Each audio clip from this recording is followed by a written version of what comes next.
Так, бүгін 15 ноябрь кечки амалкы түштөн кийинки саат 4.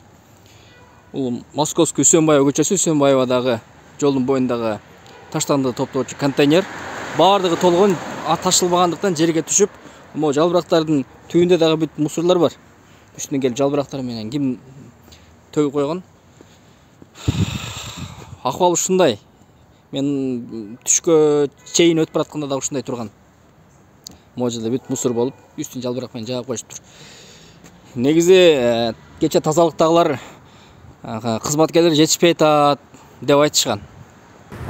Айрым райондордо ушул таштан өз убагында чыкпай атат, ташылбай атат дейт. Ага кандай техниканын жетишсиздигиби же жумушчулардын жетишсиздиги? Жумушчулар да келбей атат, грузчиктер келбей атат. Бул мэр келгенден бери ушул шаар мусор болуп бүттү негизи. Буга чейин мынчалык бир проблема жок болчу.